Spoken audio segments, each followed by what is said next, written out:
Now, this very last feature I want to show you that utilizes channels in an interesting way is something that isn't used that much, and it's largely because I think it scares a lot of people when they see it, this dialog box open up. In fact, it would freak me out the first time I started messing around with it, but I got used to it and started to find it had some uses after all. And it's one of those things you really just kind of experiment with and see what type of results you get. But it's a way of really combining two channels to get something rather interesting. I'm going to go into the image menu, and right under the apply image, we have calculations. Now, when you open up this panel, you can see there's a lot of things going on here, and it's almost really intimidating.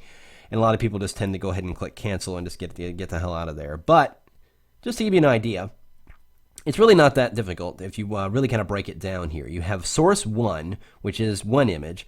You have source 2, which is another image or another channel from another image. Now, we're just going to use the same image in this case to try and keep things a little bit more simple.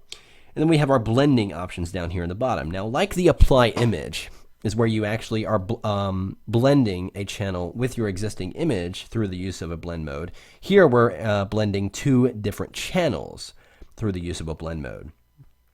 So for instance, I'm going to go over here and to my image here, and of course we're using the source of our image. We can actually determine which layer we want to use, but in this case we'll keep it on the background layer, which is the only one we have anyway. And you can go over here and choose different channels. I'm going to choose green here and perhaps blue here. And let's go ahead and change the blend mode to something like hard light. And then you can go over here and invert different values and see what kind of different results you get. Now look at that. That's almost like giving me kind of an infrared look. And if I tweak that a little bit, I could probably come up with something pretty interesting. And again, I can drop the opacity if I want and make it a little bit less harsh depending on what I want to do. But ultimately, I think that looks pretty cool. And again, you can just go over here and play around with different scenarios. Try making the blue channel up top and maybe the green in the bottom and see what kind of result you get there. Maybe not inverting that. That gives me a nice high contrast look.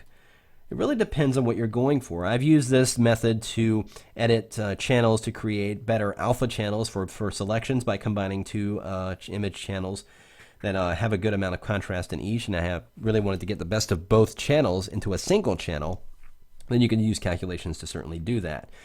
But I'm going to go ahead and let's just take that green and blue, and it's giving me that kind of cool infrared look, and I'm just going to go ahead and create. Now let's say I've gone ahead and done all this, and I'm done.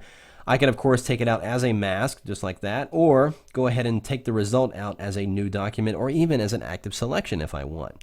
Now, often I'll just go ahead and take it out as a new document because ultimately it's going to be something I use as a new image or a part of a different image.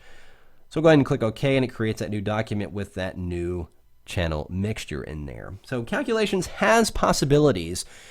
It's just a matter of going in there and playing around with each one of them and discovering which ones will work for you. Again, go to that calculations and really just play around with it. I would definitely suggest playing around with it first. Don't go in there when you're working on a project and trying to make it work for you, or you're only going to get frustrated and hit that cancel button and never go back there again.